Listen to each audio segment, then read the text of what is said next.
Muli po, binabati ko po ang bawat isa ng isang magandang umaga. Good morning po mga kapatid.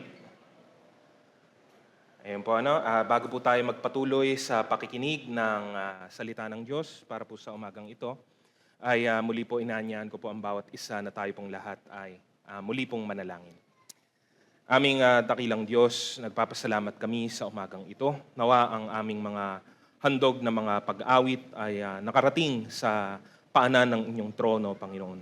Nawa kayo ay napagpala ng mga ito, hindi lamang sa pamamagitan ng aming mga labing nagbibigkas ng mga wika, kundi pati na rin, Panginoong Diyos, sa mga puso na pinagmulan ng lahat ng mga ito. Nawa taos sa aming puso ang papuri at pasasalamat na karapat dapat ibigay para po sa inyo. At ganun din sana nakita nyo at natuklasan nyo ang katapatan sa aming mga pagbibigay, Panginoon, kanina lamang.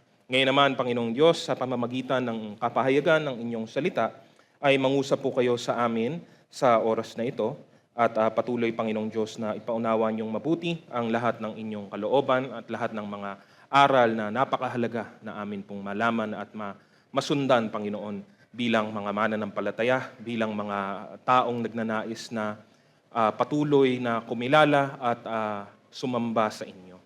Patuloy na ang inyong banal na Espiritu ang siyang manguna sa aming kalagitnaan at alisin niyo, aming Panginoon, ang anumang mga sagabal o mga hadlang sa amin pong gawain sa oras na ito. Kahit ang mga gumugulo sa amin pong isip o kalooban ay patahimikin niyo sa pagkakataong ito upang makapag-focus kami sa inyo at sa inyong mga salita. Patuloy na gamitin niyo po ako bilang inyong tagapagsalita, Panginoon, at nawa sa buong umagang ito sa inyo lamang maibigay at maihatid ang lahat ng kapurihan, lahat ng karangalan at lahat ng kalwalatian. Minsan pa sa inyo ang lahat ng pasasalamat, ito ang aming dalangin sa pangalan ng aming Panginoong Jesus. Amen. Purihin po natin ang Panginoon minsan pa. Nung nakaraan pong linggo, napakinggan po natin muli yung katuloy na mensahe patungkol po sa buhay at naging halimbawa ni Daniel sa Lumang Tipan, kung paano niyang nakamtan ang tunay po na success sa kanyang buhay nang hindi po siya nagkompromiso sa anumang bagay, especially patungkol sa kanyang paniniwala, sa kanyang pananampalataya at commitment sa atin pong Diyos. Nagdaragdag din po ng kalakasan sa atin ang katotohanan na ang pagkatao po ni Daniel ay matatagpuan po natin yung kanyang integridad at character kahit sa kanyang pagiging kabataan. Pero nagpatuloy din po ito. Nagpatuloy po ito hanggang sa kanyang pagtanda. Kahit na ang mga hari ay napalitan, kahit ang mga kaharian ay bumagsak at napalitan din, ang pagpili na Daniel na parangalan ang Diyos higit sa lahat ng iba ay siyang nagpatibay sa kanya at sa kanyang buhay. Sa pagkakataon naman po ngayong umagang ito, ang mensahe po natin ay patuloy pong susundan at pagtatayuan ang isang napakahalagang aspeto sa ating buhay, ang pamumuhay ng may karunungan. Gaya din ng atin pong narinig na, ito'y panimula sa pagkatakot sa ating pong Diyos. Ang pagkakaroon ng tamang pagkatakot sa ating pong buhay para po sa atin pong Panginoon. Nais po ng Diyos na ang kanyang bayan, ang kanyang mga pinili, ay mamuhay ng may karunungan sa lahat ng kanilang ginagawa. Kaya nga po makikita po natin, lalo na po sa Lumang Tipan, buong mga aklat ang siyang isinulat at ibinigay para lang po dito sa bagay na ito. Lalo na ang aklat ng Kawikaan at saka rin po ang aklat ng mga mangangaral o Ecclesiastes po. Pero ang biblical na karunungan po ay hindi lamang po nakatuon ang pansin sa katalinuhan o sa katusuhan o kahit siguro sa pinapahalagahan ng sanlibutan na kasipagan. Sasabihin kasi sa sanlibutan na meron ka lang ng mga bagay na ito and you will find success in your life. Dapat marunong ka, tuso ka, matalino ka, may diskarte ka at masipag ka. Pero higit po dito, ang karunungan na galing po sa Diyos, galing po sa kanyang salita. Ang karunungan ng Diyos ay nagmumula po doon, doon po sa pundasyon ng pagkakaroon ng tamang relasyon sa Kanya. At para magkaroon ng tamang relasyon sa Diyos, ay kailangan mong makilala kung sino siya, kilalanin ano ang kanyang mga ginawa at mga gagawin pa, at higit sa lahat ng ito ay ang pagtitiwala sa kanya, natutuparin niya ang kanyang mga pangako, anuman po ang mangyari. No? Kaya tayong mga mananampalataya, wag tayong magkakamali na paghiwalayin ang ating anumang atin pong ginagawa o gawain sa kung para saan natin ito ginagawa, o mas magandang sabihin siguro kung para kanino po natin ito ginagawa. Ang pananampalataya natin ay may silbi, ay may halaga dahil sa Kanya na atin pong sinasaligan ng ating pananampalataya. Faith without God is senseless, it's useless, it doesn't matter. May halaga ang pananampalataya dahil ang Diyos natin ay siyang makapangyarihang Diyos. No? Gaya na lang din ng panahon ng buhay ni Daniel po, ito din ang nagpapaalala sa atin na wala pong garantiya sa buhay na ito ang anuman pong comfort o kasarapan ng buhay. Isipin niyo po ang kanyang kwento, kwento po ng buhay ni Daniel, tiniis niya ang bihagin ng ibang bansa, isang bansa na hindi naman kumikilala sa tunay na Diyos. Tiniis niya na makita ang kanyang sariling bayan na sinalakay. Maraming mga kababayan niya ang pinatay, at ang kanyang mga mga mismo yung mga physical structures ng kanyang bayan ay sirain, habang ang templo naman po ay niransak, nilooban at ninakaw ang mga kagamitan, Marami po dito, totoo lang, hindi na po talaga naibalik kahit sa panahon ng pagtatapos ng pagkabihag po nila. Higit dito, kahit na si Daniel ay masipag at masunurin sa kanyang responsibilidad at pagtatrabaho sa ilalim ng ibang bansa, ay nakaranas pa rin po siya ng problema. Mga taong nagbabalak ng kanyang, ng kanyang pagkabagsak, bagamat wala naman siyang ginagawang masama. At siguro pinakamasakit sa lahat, at madalang po itong mabanggit, pero kung titignan nga po natin, tiniis po niya na hindi na po makabalik, makita man lang muli ang kanyang sariling bayan. As far as we know, wala pong nabanggit sa Biblia, sa loob man ng aklat ni Daniel o kahit sa iba pang mga aklat, that Daniel was able to return home to his homeland. Hindi po natin to nakita. Most likely, or he died. He died in captivity. He died in a foreign nation. But Daniel remained steadfast. Sa kabila ng lahat, he was blessed by God. At ganun din, yun po ang makita po natin sa buhay. Kaya ang pagiging matibay, ang pagiging matatag, ay hindi po nakasalalay sa mga panlabas na mga nangyayari. It doesn't matter what is happening in our life, in our circumstances, mahirap man o madali, tayo po dapat ay manatiling nakatayo at matibay ang saligan sa atin pong Panginoon. We need to be on our guard, to be always vigilant, to be watchful in prayer, and most of all, as our topic tells us, we need to rely on the truth of God's Word for wisdom in our lives. Kaya po ang mensahe po natin ngayong umaga, pamagat po nito ay the foundation of biblical wisdom. Mahalaga po mga kapatid, sa atin pong, kahit po sa atin pong mga panauhin na maunawaan po nating mabuti ang pagkakaroon ng pagkatakot sa Diyos, pero higit po dito, saan po ba ito nagmumula? Where does this find its source? Paano nga ba nagkakaroon ng tamang pagkilala at pagkatakot ang tao sa Panginoon? At tignan po natin ang sinasabi ng kanyang salita. Alam na po natin ang nakasulat sa aklat po ng Kawikaan, Kabanata 1, talatang 7. Ang sabi po, ang pagkatakot sa Panginoon na may paggalang ang simula ng karunungan. Ngunit sa hangal, walang halaga ang karunungan at ayaw niyang maturuan upang maituwid ang kanyang pag-uugali. Real wisdom comes from knowing God. At alam na po natin na talakay po natin ang ibig sabihin po ng pagkatakot po sa iba't ibang uri at iba't ibang aspeto po nito.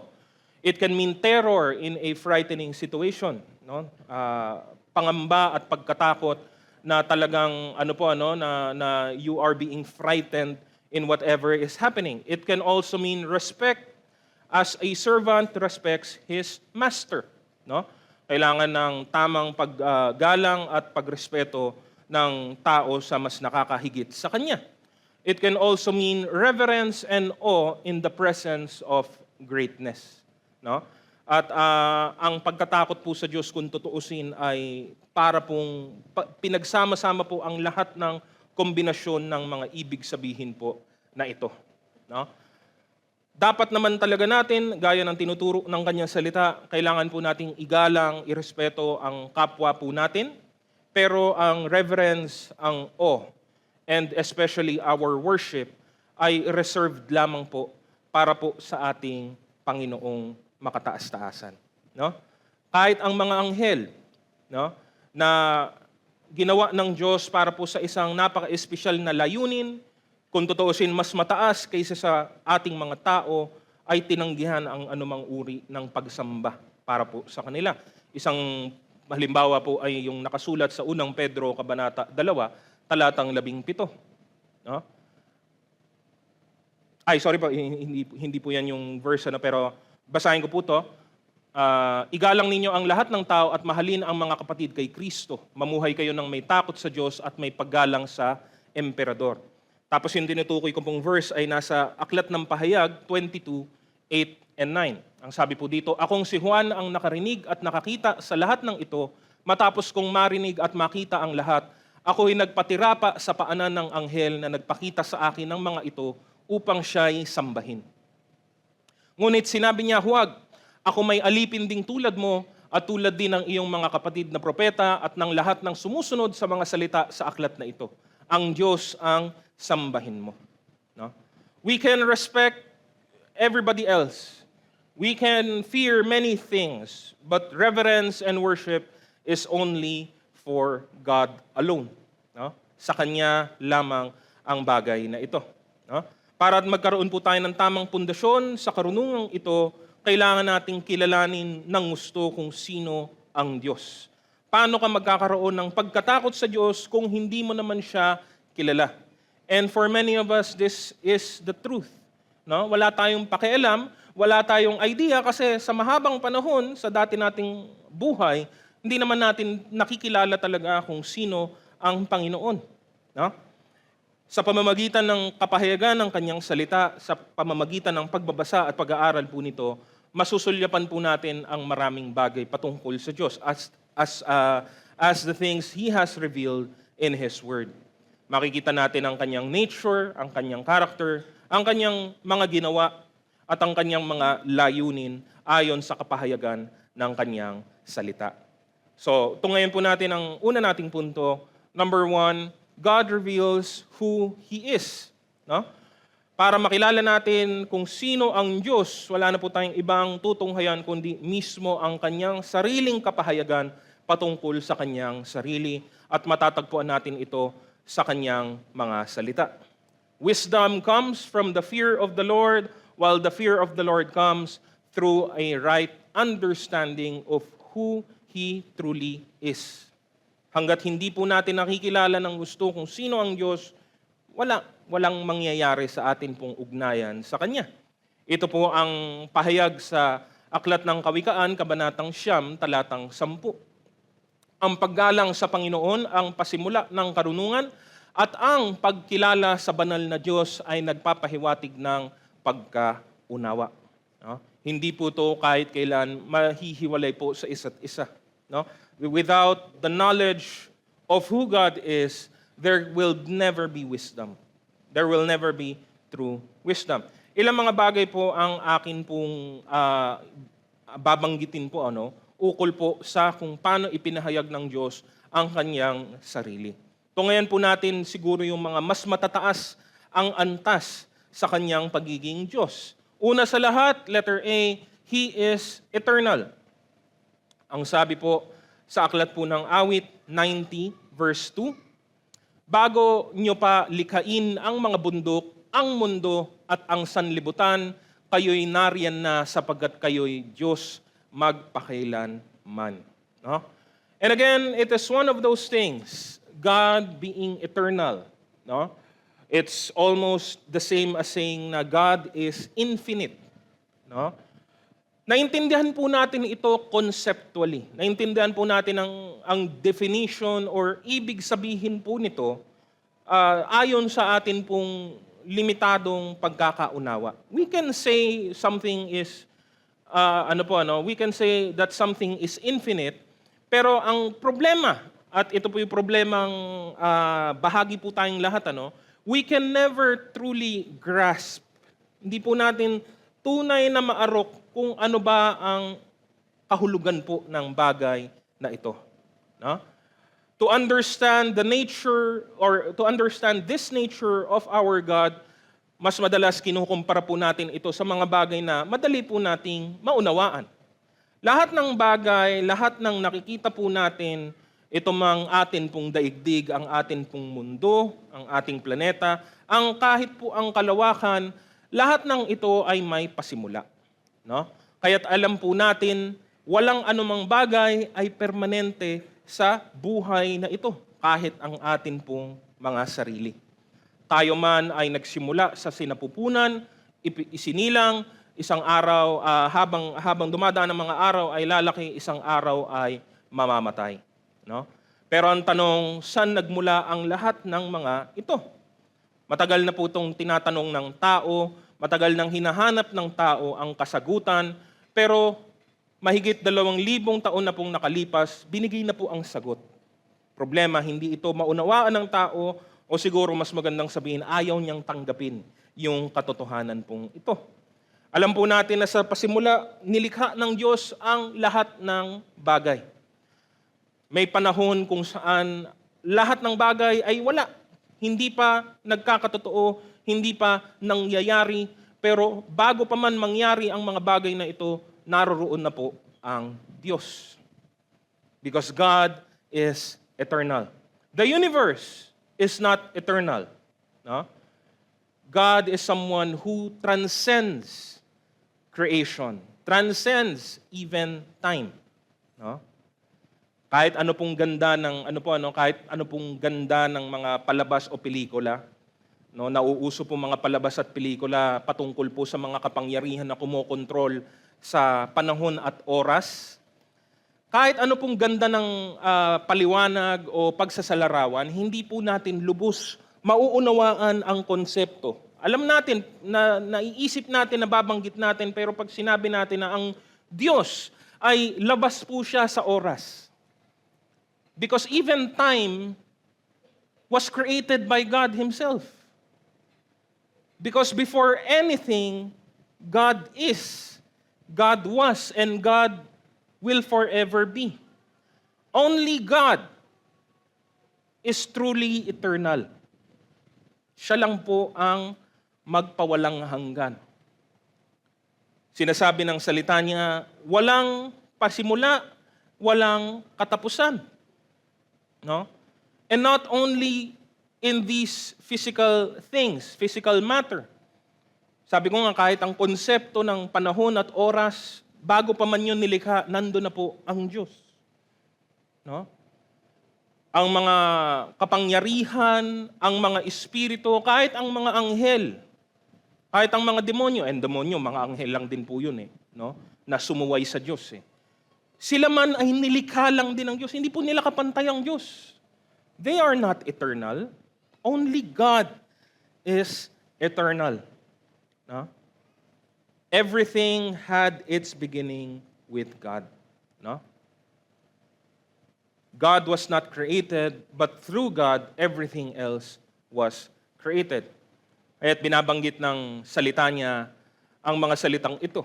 Siya ang tinatawag na ang Alpha at Omega, representing the totality of the the Greek alphabet. Kasi yun po yung unang letra at huling letra, no? The first and the last sa mas literal, the beginning and the end, no? Kaya napakahalaga when we talk about God, when we think about God, no? Huwag natin gawing maliit ang atin pong Panginoon. Itong isang aspeto pa lamang na ito, kaya ito din po ang atin pong inuna po. Itong aspeto pa lang po nito ay manliliit ka po talaga. Titignan mo ang Diyos, uunawain mo sa abot ng kaya mong unawain kasi hindi mo talaga lubos na maunawaan po ito. Sino ka sa harapan ng Diyos? Ano ka sa harapan po niya? Kaya nga 'di ba? Kaya nga po sa patuloy na pag-aaral at kalaguan po ng mananampalataya, mababalikan mo po lahat ng mga dati mong ginagawa nung siguro'y bago ka pa po lamang bilang Kristiyano. Kung minsan para bang nakakahiyang balikan yung attitude natin. Na para bang ang Diyos ay pwede nating pagsabihan, na para bang ang Diyos ay pwede nating utusan, para bang ang Diyos ay pwede po nating pagdabugan, no? Alam nating hindi naman talaga, pero yun minsan ang lumalabas sa ating mga kilos at gawa at salita. God is infinitely higher, greater, and grander than any other thing. No?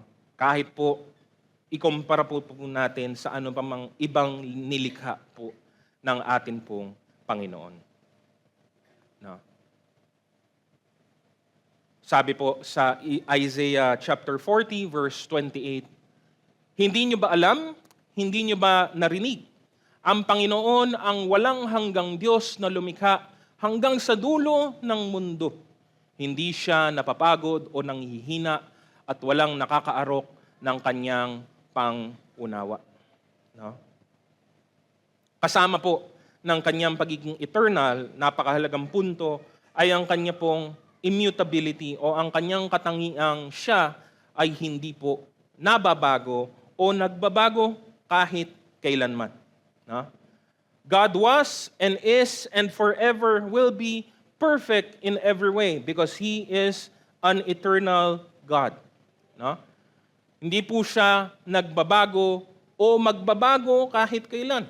Sabi po sa Santiago, Kabanata 1:17, ang lahat ng mabuti at ganap na kaloob ay buhat sa Diyos mula sa Ama na lumikha ng mga tanglaw sa kalangitan. Hindi siya nagbabago o nagpapakita ng bahagyamang pagbabago. No? He is not fickle, pabago-bago ng isip. No? Ano po yung katumbas niyan sa Islam po natin ngayon? Hindi po siya marupok. No? Meron po siyang layunin, meron po siyang nais gawin at gagawin po niya iyon ayon sa kanyang sariling kagustuhan. Kaya nga mapagkakatiwalaan po ang Diyos kasi hindi po siya nagbabago at siya ay pangwalang hanggan. Sabi po niya sa Malakyas 3:6, sinabi pa ng Panginoon ng mga hukbo, ako ang Panginoon ay hindi nagbabago. Kaya nga kayong mga lahi ni Jacob ay hindi lubusang nalipol. No? He is the eternal God who is, letter B, all-powerful. No? Siya po ay makapangyarihan sa lahat. No? Siya lamang po ang may ganitong klase at uri ng kapangyarihan. Sabi po sa aklat po ng Job 42 verse 2, alam kong ang lahat ng bagay ay kaya ninyong gawin at walang makakapigil sa lahat ng inyong balakin. No? Wala po tayong maikukumpara kung totoosin. Dito po the power God has shown in His creation. No? Again, yun po, isa po sa mga pinakamatitinding punto na ngayon bilang mga mananampalataya. No? I'm sure na hindi naman po natin to tinitake for granted. Naniniwala naman po ako doon. Pero dahil nga po matagal na po natin itong natutunan, matagal na po natin itong naririnig at nauulit-ulit, dinadaan-daanan na lang po natin yung pong idea ng creation. Kasi hindi naman ibig sabihin, again, hindi po ibig sabihin na wala tayong pakialam doon, pero alam na po natin yun . Diba? Alam po natin na ang Diyos ang lumikha ng lahat ng bagay. Siya lang ang may kapangyarihang lumikha ng mga bagay, ng anumang bagay. But really sit down again, look back and think on that fact. Pakaisipin mong mabuti ang punto to be able to create in itself is outside the realm of our ability.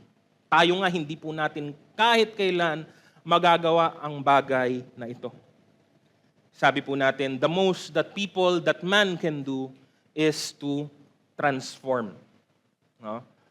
Kukuha lang tayo ng bagay na meron na at huhubugin lang natin para gawin itong ibang bagay, ibang itsura, ibang anyo.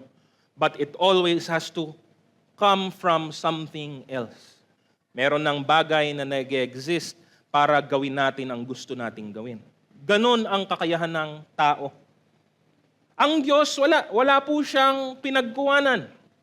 Sabi ng aklat ng Genesis, nagsalita ang Diyos at nangyari ang mga bagay na kanyang sinalita. No? He created the universe out of nothing. No? From nothing to everything in just mere words. Salita lang po. No? Out of nothing ang pagkakalikha ng Diyos. No? Kaya yun po malawak po ang usapin patungkol sa kapangyarihan ng Diyos. Pero yun lang fact na yun. Yun lang puntong iyon ng kanyang creation. Nagpapahiwatig na ng kanyang kapangyarihan. No? Only God has that kind of power. Kaya ano sa Diyos ang nilalaman ng mundong ito? Ano sa Diyos ang tao? Kahit ang tao, ang buhay at katawan ng tao ay galing sa Panginoon. Lahat ng meron tayo ay nilikha ng atin pong Diyos. No? Nakakalimutan o nakakaligtaan ata ng iba. Akala po ng iba, lalo na siguro hindi pa po talaga nauunawaan, akala nila nagpahinga ang Diyos sa ikapitong araw kasi napagod siya. Hindi po napagod ang Diyos. Hindi po napapagod ang Diyos. Hindi po nangihina ang Diyos. Hindi po naubos ang kanyang powers. Kaya magpahinga muna ako. Hindi po. The day of rest was instituted because God saw everything He had made and He said that it was good. No? It marked the end of creation, of perfection. No? Dahil ganap po ang nilikha ng Diyos bago ito sirain ng kasalanan. No? Lahat ng bagay na meron, lahat ng bagay na nakikita, lahat ng ito ay dahil lamang po sa kapangyarihan ng atin pong Panginoon. No? Sabi po sa Hebreo 11, talatang 3, dahil sa pananampalataya, nauunawaan natin na ang sanlibutan ay nilalang sa pamamagitan ng salita ng Diyos. At ang mga bagay na nakikita ay mula sa mga hindi nakikita. No? Kaya't kahit ang pananatili ng mundo natin ay nasa kamay pa rin ng atin pong Panginoon. Because not only did He create, He also sustains everything. Sabi naman po yan mismo, galing din po sa aklat ni Daniel, Kabanatang 2:21. Siyang nakakapagbago ng mga kapanahunan, naglalagay at nag-aalis ng mga hari sa luklukan, siyang nagbibigay ng karunungan sa matatalino at kaalaman sa may pangunawa. Siya lamang po ang may hawak sa lahat ng bagay. The God who is eternal, is all-powerful, is also, letter C, all-knowing. No? Anong kwenta ng kapangyarihan kung wala namang karunungan sa likuran po nito? Ang Diyos po natin ang siyang ganap din po sa kanyang karunungan. Sabi po sa awit 147:4-5, ang bilang ng mga bituin ay kanyang nalalaman at ang bawat isa ay binigyan niya ng pangalan. Makapangyarihan ang ating Panginoon, ang kanyang karunungan ay walang hanggan. No? Alam ng Diyos o nalalaman ng Diyos ang lahat ng bagay, napakasimpleng salita. Pero habang natututunan mo po ang salita ng Diyos, mas lalo pong lumalalim ang atin pong pangunawa sa bagay na ito. Wala pong natututunang bago ang Diyos. Hindi mo po siya pwedeng maturuan o madagdagan ang kanyang kaalaman kahit kailan dahil ang kanyang karunungan ay ganap na po. Perfect. Nothing can be added to it, nor anything can be taken away from it. No? Sabi nga ng awit at maraming beses ito, paulit-ulit sa iba't ibang pagkakataon, tayong mga tao, meron lamang po tayong general idea kung ganong karami ang mga bituin sa mundo. Sabi nga po ng mga scientists, para makita po natin ang mga bituin, para sa mga nakikita nating bituin sa ngayon, yung visible sa atin galing po dito sa mundo po natin, ibig sabihin, ganun kalayo ang distansya nila sa atin to the point na most likely ang mga bituin na ito ay naglaho na po. And only now is their light being seen by our world, by our eyes. No? Ganun pong kalayo, ganun pong kalawak, ganun pong katagal ang kanilang ang kanilang existence para ngayon pa lamang natin makita, masinagan ang kanilang ilaw. How many stars are there in the universe? Millions, billions? We have a general idea. How many stars have died? Ganong karami ng bituin ang wala na, hindi na makikita o masulyapan? We only have a general idea. The psalmist says and tells us that God knows each one by name. By name. Alam po niya kahit ang kanilang mga pangalan. No? Not only does God determine their number, He knows each one. Imagine the immense knowledge that God has. No? Again, hindi po natuturuan o wala pong natututunang bago ang Diyos. Alam na po niya ang lahat ng bagay. At dahil nga, kaakibat nito ang mga naunang mga punto na atin pong tinatalakay, dahil ang Diyos natin ay walang hanggan, ang Diyos natin ay hindi nagbabago, ang Diyos po natin ay makapangyarihan higit sa lahat, no? Nalalaman po natin sa pamamagitan ng kapaliwanagang ito, na alam din po niya ang lahat ng bagay. Lahat ng bagay na nangyari na, lahat ng bagay na mangyayari pa lamang. In actuality, hindi sa alam lang niya ito, kundi gaya ng atin pong kakabasa lang, siya po ang nagtatakda. No? Ang karunungan ng Diyos ay hindi po parang isang taong nakatingin sa bolang kristal at nakikita yung mangyayari bukas. No? Titignan ko yung hinaharap para malaman ko kung ano yung dapat kong gawin ngayon.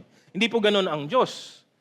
Ang Diyos, alam niya ang lahat ng bagay at siya ang nagtatakda ng lahat ng bagay. Actually, sa pananaw natin, tinatakda pa lamang niya. Sa pananaw ng Diyos, nakatakda na po yan, tapos na po yan lahat.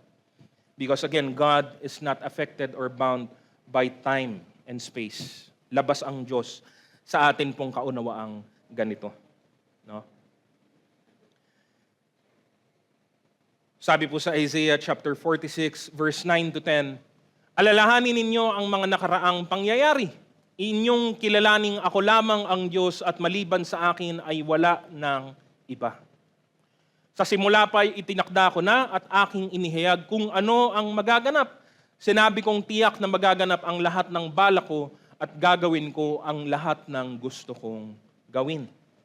No? He has determined what is going to happen. He knows everything from beginning to end. No? Kung ang kaalaman niya ay hindi lamang po sa mga bagay na nilikha na walang buhay, kasama na rin po tayo na nilikha niya sa kanyang wangis. No? Alam po niya ang lahat at bawat detalye patungkol sa atin. Sabi po sa Mateo Kabanata 10, 29 hanggang 30. Hindi ba't ipinagbibili sa halaga ng isang salaping tanso ang 2 maya? Gayunman, kahit isa sa kanila hindi nahuhulog sa lupa kung hindi kalooban ng inyong Ama. At kayo, maging ang buhok ninyo'y bilang niyang lahat. No? Malawak, pero hindi lang puro lawak ang karunungan ng Diyos, malalim din po ito. In-depth din po ang kanyang knowledge. His knowledge is perfect. That is why only God is worthy to be called the all-knowing God. Karugtong po nito, letter D, God is also ever present. No? At ito po, again, depende po ito. Dito mo po mapapatunayan, lalo na sa puntong ito, itong pang-apat po, kung anong klase o anong uring pagkatakot ang mararamdaman ng isang tao, base na lamang po sa kung ano ang kanyang ugnayan sa kanyang Panginoon. No? Because if you are with God, if you are at peace with God, this point will bring you comfort, will bring you strength, and will bring you encouragement. Nakakadagdag po sa buhay ng isang anak ng Diyos ang katotohanan po ng pagiging ever-present niya. Pero kung ikaw ay kaaway ng Diyos, ito po literal nakakatakot po to. No? God's presence is continuous throughout creation. No? He is everywhere. No? Kapag ako po iniisip ko po, ito po 'yung personal ko pong kaisipan po pag iniisip ko po nung mas bata ako, ang feeling ko sa omnipresence, yun po 'yung isang katawagan po dito sa letter D, yung ever-present yung pagiging ever-present ng Diyos. Ang paliwanag ko sa sarili kong utak ay, parang imagine mo nandito yung Diyos. Pag pumasok ka sa kabilang kwarto, nandun din yung hugis ng Diyos. Pag lumabas ka, nandun din yung hugis ng Diyos. Bata pa po, as in maliit na bata po ako, ganun yung pagkakaunawa ko. And then nung tumanda po ako, na-realize ko masyadong limited yun eh. Diba? I mean, again, yung pagiging ever-present ng anumang bagay ay hindi din po natin maikukumpara. Dahil wala po tayong sapat na comparison para po maunawaan po ito ng lubusan. Ang napalitan po ito ng isang kaisipan na ang presensya po ng Diyos ay para pong banig na bumabalot sa buong daigdig na ito. No? He's not just in these rooms, in these spaces. Walang anumang lugar, walang anumang dako kung saan wala doon ang kanyang presensya. He sees all, He knows all, and He is found in every place that we can possibly go to or imagine. No? God knows who we are. Sabi po sa letter C, God also knows where we are and what we are doing at all times. Sa mundo, hinahangad natin ang privacy sa maraming pagkakataon. Pero sa buhay po natin, kahit sa sarili nating kalooban, kahit sa sarili nating isip, wala pong pribado sa atin pong Panginoon. Kaya nga sinasabi ng kanyang salita, kahit ang ating kalooban, nasasaliksik po niya, nalalaman po niya. Bago pa nga natin maisip, alam na ng Diyos. Bago pa natin sabihin, alam na ng Diyos. Ang mga talata sa awit 139, ang lagi po nating binabalik-balikan para po sa puntong ito. Sabi po sa verses 2 to 4, alam ninyo lahat, maging ang pag-upo at pagtayo ko, malayo man kayo'y batid ninyo ang aking iniisip. Ako'y inyong nakikita, nagtatrabaho man ako o nagpapahinga. Alam ninyo ang lahat ng aking ginagawa. Panginoon, hindi pa man ako nagsasalita ay alam na ninyo ang aking sasabihin. Ganon din sa verses 7 to 12. Paano ba ako makakaiwas sa inyong espiritu? Saan ba ako makakapunta na wala kayo? Kung pupunta ako sa langit ay naroon kayo. Kung pupunta ako sa lugar ng mga patay, naroon din kayo. At kung pumunta man ako sa silangan o tumira sa pinakamalayong lugar sa kanluran, kayo ay naroon din upang ako'y patnubayan at tulungan. Maaaring mapakiusapan ko ang dilim na itago ako o maging gabi ang liwanag sa paligid ko. Subalit kahit ang kadiliman ay hindi madilim sa inyo, Panginoon, at ang gabi ay parang araw. Dahil para sa inyo, pareho lang ang dilim at ang liwanag. Kung mahal mo ang Diyos, masarap pakinggan ang mga salitang ito. Dahil ang dating po nito sa isang anak ng Diyos ay, hindi ka kahit kailan mapag-iisa. You will never be alone. You will always have with you the presence of God. Kung ikaw po ay hindi mananampalataya, nakakatakot po to. Kasi hindi ka makapagtatago sa Diyos kahit saan ka man magpunta. We cannot hide from God. We cannot keep anything hidden from God. His presence is found everywhere. No? Ang isang katotohanan sa puntong ito, no?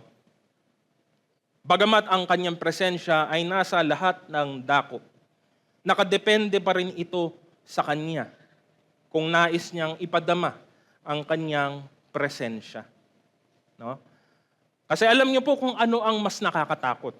Mas nakakatakot pa na malaman na saan ka man magpunta ay nandoon ang presensya ng Diyos. Alam niyo po anong mas nakakatakot?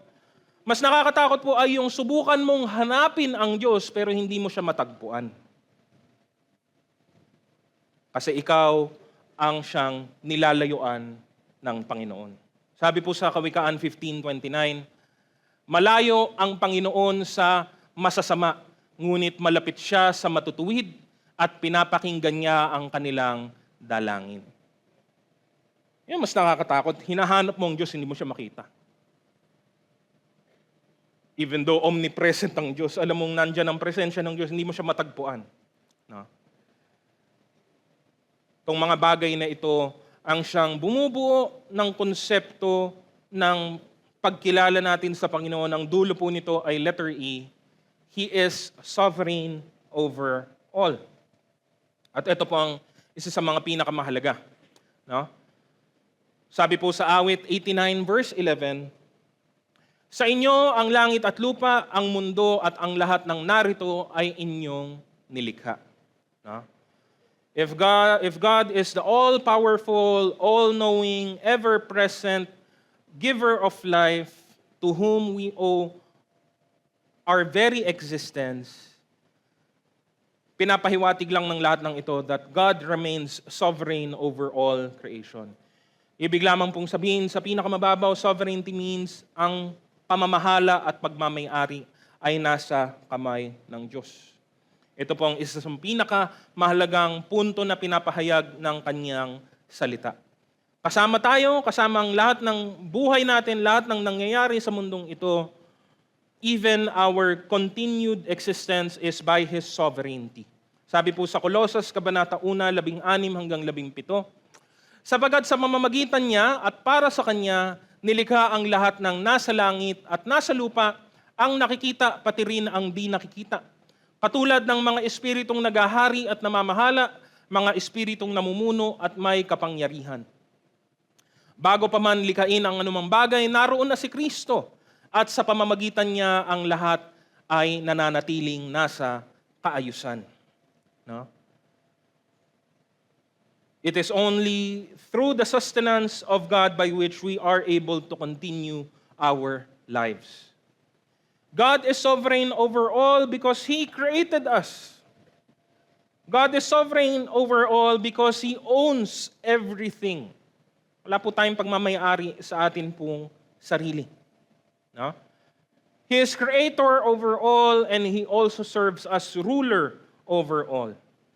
Kaya't ito po ang punto na kailangan pong maunawaan ng tao. Hanggat hindi niya nauunawaan itong puntong ito, mahihirapan po siyang tanggapin ng anumang ibang bagay sa buhay po niya. Many people see God as an external force. Many people see God as an option. Hindi po yon makatotohanan. Sa Kanya, nakatuon ang lahat ng bagay. Sa Kanya nagmula ang lahat ng bagay at para sa Kanya, ang lahat ng mga nilikha. No? Kaya nga't pag nalaman mo ito, gaya po ni Job, nung naunawaan po niya ito, anong pwede nating ireklamo laban sa Diyos? Ikaw ay nilikha lamang ng Diyos. Kaya ka may buhay ay dahil lamang sa Kanya. Kung gustong bawiin ng Diyos ang buhay mo, magagawa po niya yun. Walang anuman sa Kanya yun. Hindi ba lalabas na masama ang Diyos? He owns you. He can do what He wants with you, with me, with all of us. He can do what He wants with the world. Kasi Kanya po ang lahat ng ito. At Siya po ang namamahala sa lahat ng ito. God does not owe you or me anything. No? Kaya nga, mas lalo mo pong ma-appreciate yung katotohanan na pinapahiwatig ng Kanyang salita. Na sa kabila ng pagiging mataas ng Diyos, sa pagiging makapangyarihan ng Diyos, ay ibinaba niya at inilapit niya ang Kanyang sarili sa atin. Inihayag niya ang Kanyang sarili sa atin at personally, ini-involve niya ang Kanyang sarili sa ating mga buhay. Sabi po sa Isaiah chapter 66, verse 1 and 2, ito ang sinasabi ng Panginoon, ang langit ang aking trono at ang lupa ang aking apakan. Anong uri ng bahay ang gagawin niyo para sa akin? Anong lugar ba ang mapagpapahingahan ko? Hindi ba't ako ang gumawa ng lahat ng bagay na ito? Kaya sila'y nalikha, wika ng Panginoon. Binibigyan pansin ko ang mga taong mapagpakumbaba, nagsisisi at may takot sa aking mga salita. Itong mga bagay na atin pong tinutukoy at tinatalakay ay ang mga pinakamahalagang attributes ng Diyos. Mga attributes na sa Kanya lang matatagpuan at hindi na po matatagpuan sa anumang ibang bagay. No other creation shares with God these aspects. No? Pero liban pa po dito, napakarami pa pong ibang mga katangian ng atin pong Panginoon. At ito naman yung mga bagay na matatagpuan kahit sa atin na Kanyang mga nilikha. Malalaman mo na ang Diyos ay pag-ibig at pinapakita niya kung ano ang Kanyang pag-ibig at Kanyang kahabagahan. Malalaman mo na Siya din ay matuwid at tapat. At sa Kanya lamang matatagpuan ang katotohanan. Malalaman mo na ang Diyos ay banal at wala siyang katulad. Lahat ng ito ay pinapahayag ng Kanyang salita habang atin po itong tinutuklas at inaaral. No? Higit dito, higit sa natututunan natin, mismo atin pong nararanasan ang mga bagay na ito sa pagkilos ng Diyos sa atin pong mga buhay. No? That's why knowing God deeply and intimately is very different than just knowing about God. Kaalaman patungkol sa Diyos versus kilala mo talaga ng personal ang Panginoon.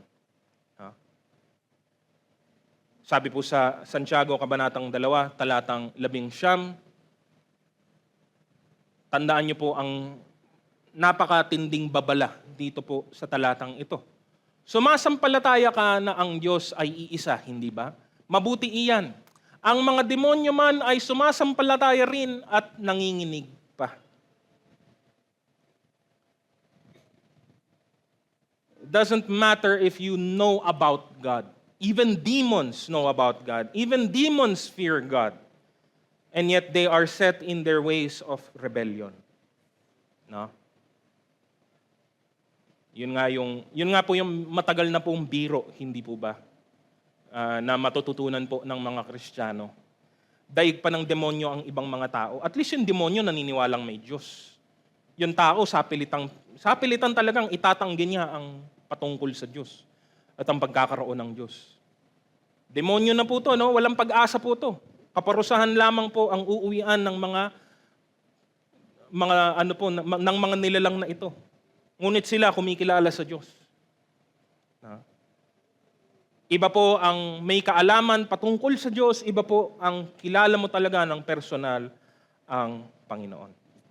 Kaya nga, muli, gusto ko rin pong idagdag sa dulo ng unang punto po natin, kung bakit ngayon, kung i-relate natin to sa mga utos ng Panginoon, lalong-lalo na po doon sa isa sa mga pinakakinamumuhiang kasalanan ng Diyos, magmula lumang tipan hanggang sa kahit sa bagong tipan. Ano po ito? yung pong pagsamba sa mga Diyos-Diyosan. Kasi lahat ng ito, pinapahiwatig kung sino ang Diyos at then ano ang ginawa ng kanyang mga nilikha, yung para sa kanya ay ibinigay sa walang kabuluhan. Binigay para sa iba. The eternal, all-powerful, all-knowing, ever-present, sovereign God, the glory that is rightfully His, given to someone else, to something else.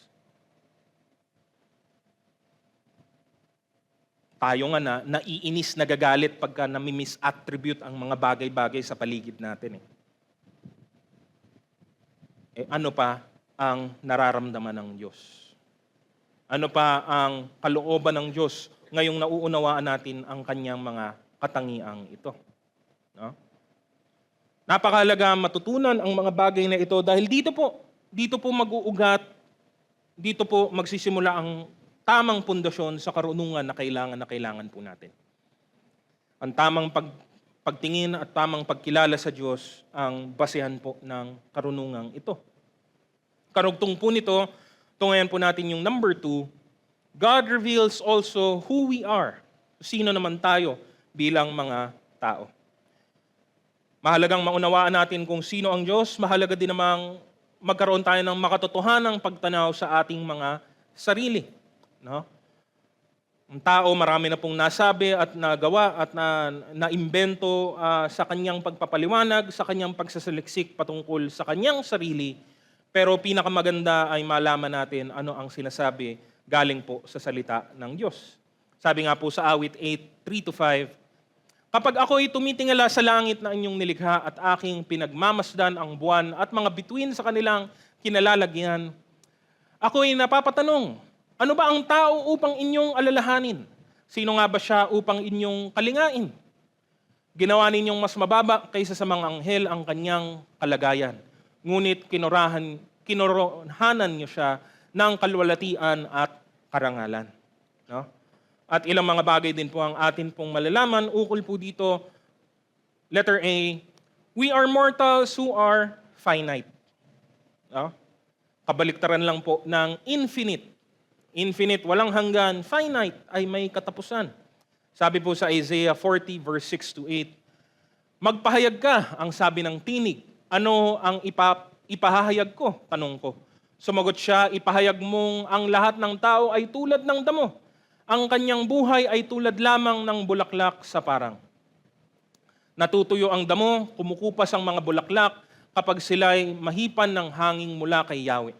Tunay ngang ang tao ay tulad ng damo. Oo, ang damo'y nalalanta at kumukupas ang mga bulaklak, ngunit ang salita ng ating Diyos ay mananatili magpakailanman.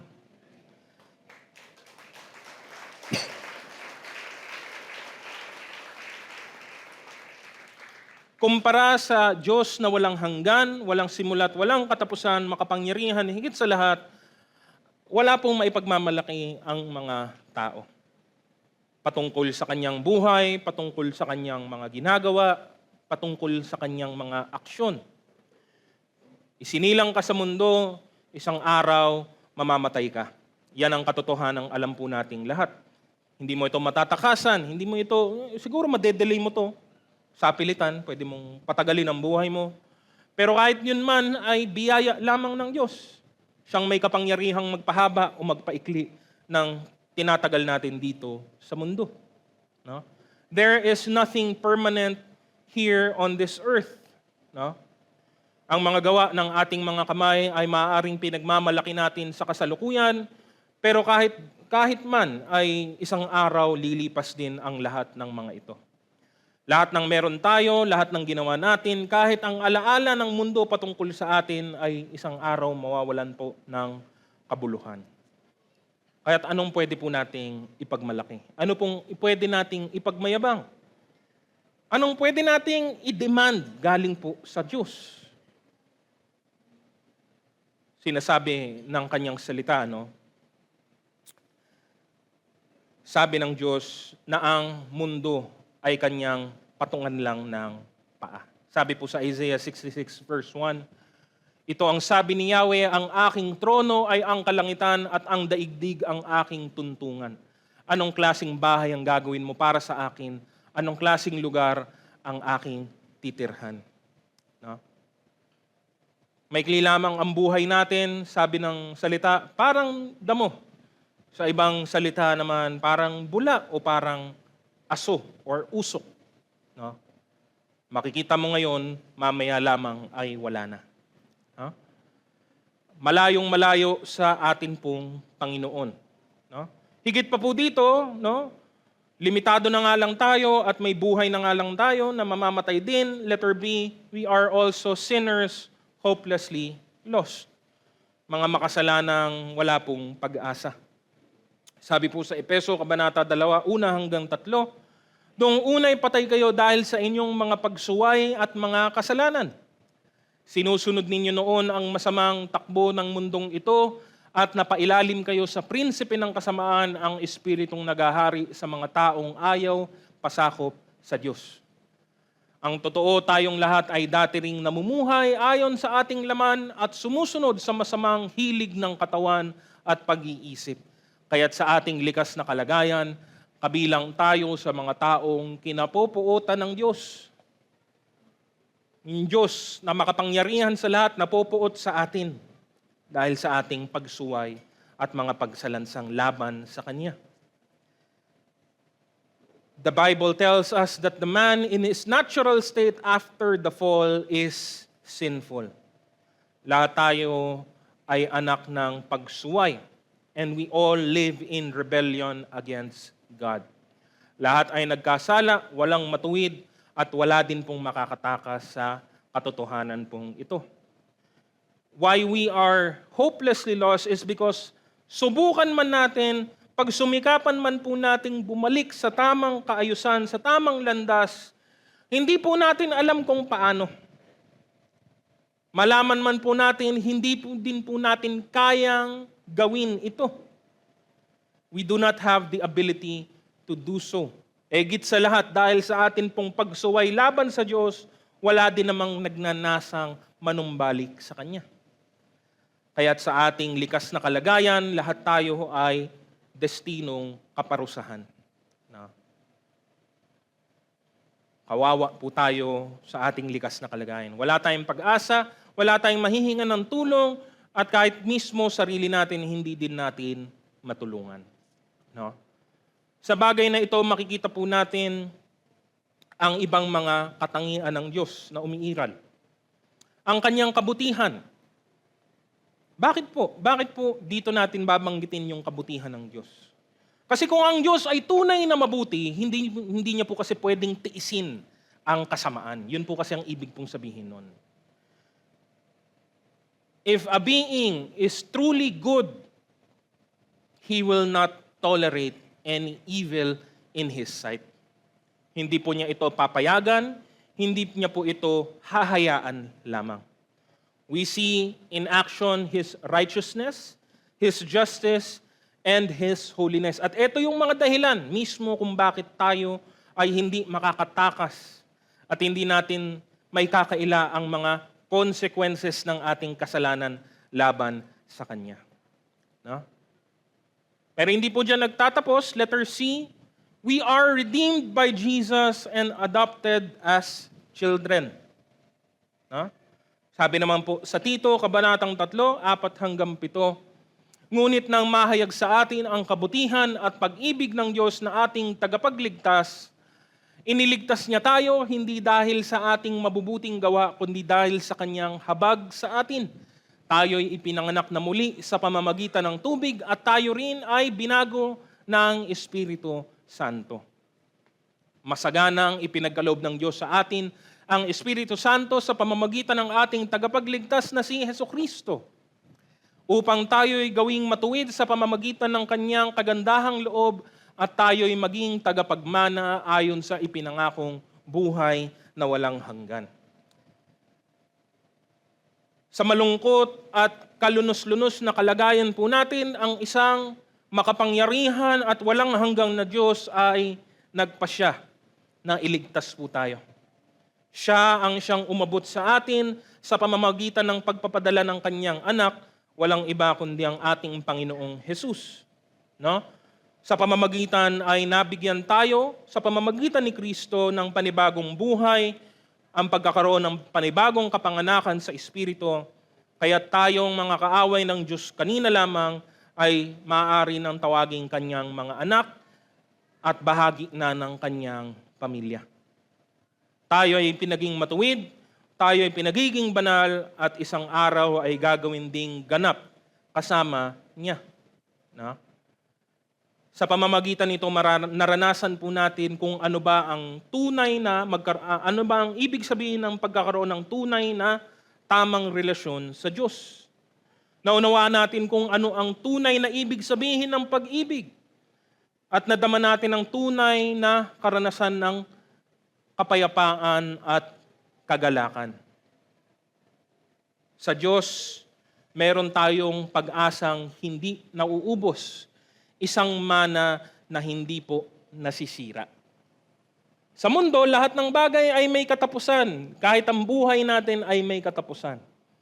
Sa Diyos, matitikman po natin ang walang hanggan. No?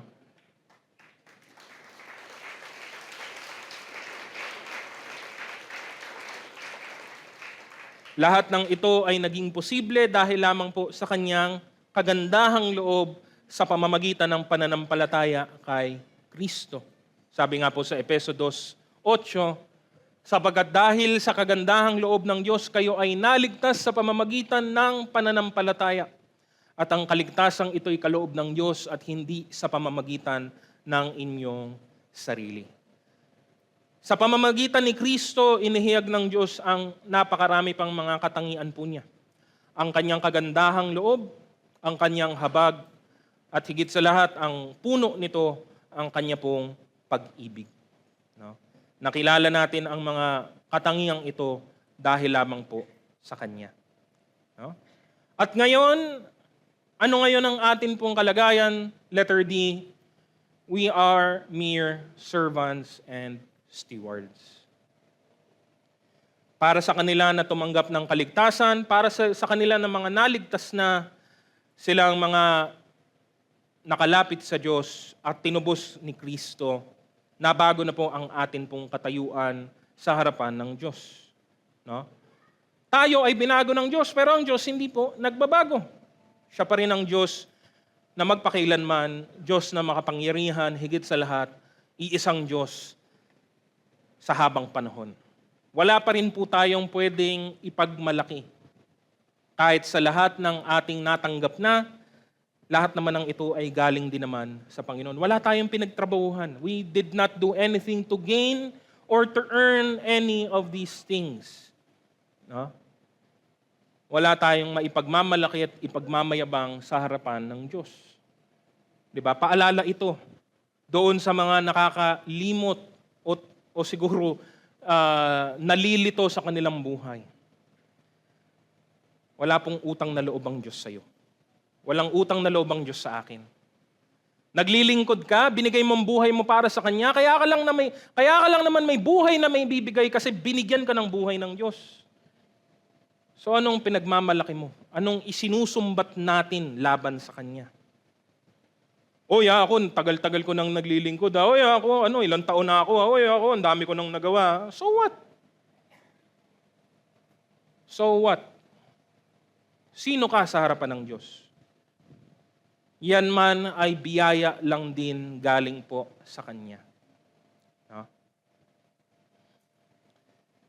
Ano man ang ginagawa po natin ay dapat nagbibigay kaluguran sa Kanya dahil yun lang naman tayo, mga lingkod ng Panginoon. Sabi po sa Colossus, Kabanatang 3, 23-24, ano man ang inyong ginagawa, gawin ninyo ng buong puso na parang sa Panginoon kayo naglilingkod at hindi sa tao. Sapagat si Kristo ang Panginoong pinaglilingkuran ninyo at alalahanin ninyong pagkakalooban kayo ng Panginoon ng gantimpalang inilaan niya para sa inyo. Kung meron man po tayong dapat ipagmalaki, hindi po dapat natin ipagmalaki kung sino tayo, anong ating nagawa, anong ating natapos. Paalala ni Apostol Pablo, meron man tayong dapat ipagmalaki natin ay walang iba kundi ang Panginoon lamang. Sabi po sa unang Korinto Kabanata 1:31, kaya nga tulad ng nasusulat, ang sino mang nais magmalaki, ang ipagmalaki niya ay ang ginawa ng Panginoon. No?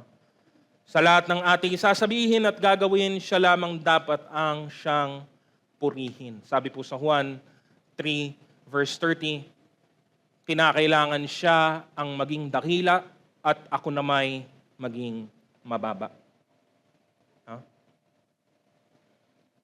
Ang kababaan at pagkatakot sa Diyos ay dapat pong magkahawak kamay. Sabi po sa Kawikaan 22:4, ang paggalang sa Panginoon at pagpapakumbaba ay magdudulot sa iyo ng mahabang buhay, kayamanan at karangalan. No? Pinapaalalahanan tayo ng salita ng Diyos sa mga bagay na ito na meron tayong gantimpala. No? Ito ang kailangan ng tao, tunay na pagpapakumbaba. Pagpapakumbaba ayon sa pamantayan ng atin pong Panginoon. Sabi po sa Roma 12, Kabanatang 3, dahil sa kagandahang loob ng Diyos sa akin, sinasabi ko sa bawat isa sa inyo, huwag ninyong pahalagaan ang inyong sarili ng higit sa nararapat. Sa halip pakaisipin ninyong mabuti ang tunay ninyong katayuan ayon sa sukat ng pananampalatayang ipinagkaloob ng Diyos sa bawat isa sa inyo. No? Dahil pag naunawaan natin ang tunay nating kalagayan, kung sino tayo noon, sino tayo ngayon, at ano pa ang gagawin ng Diyos para sa atin sa hinaharap, masasabi natin, ang dapat nating sabihin lamang ay, purihin ang Diyos magpakailanman.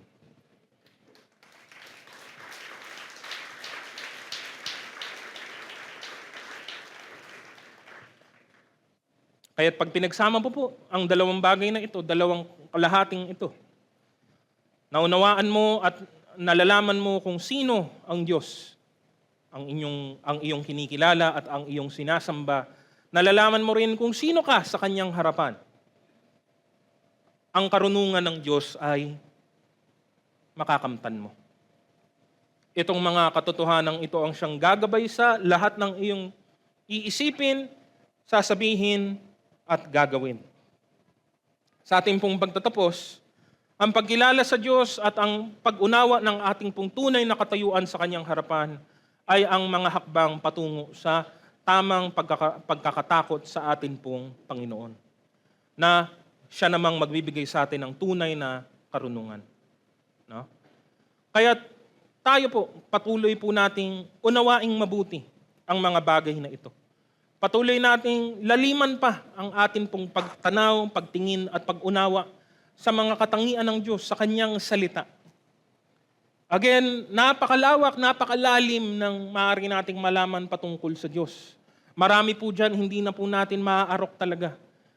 Doon lang sa inihayag ng Diyos, sapat na para bigay natin ang buong buhay natin para matutunan po ang mga bagay na ito. No? Kaya patuloy po tayong lumakad sa karunungan ng Panginoon, patuloy tayong magkaroon ng tamang pagkatakot sa Kanya. Sa pagtatapos ko po, gusto ko pong basahin sa aklat po ng Santiago, Kabanata 3:17. Ngunit ang may karunungan mula sa Diyos, una sa lahat ay malinis ang pamumuhay, maibigin sa kapayapaan, mahinahon, mapagbigay, mahabagin, masipag sa paggawa ng mabuti, hindi nagtatangi at hindi nagkukunwari.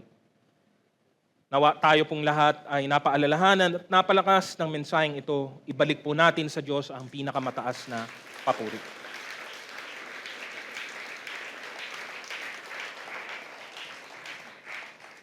Inaanyahan ko na po ang lahat na tumayo at tayo pong lahat ay magtapos na po sa atin pong gawain.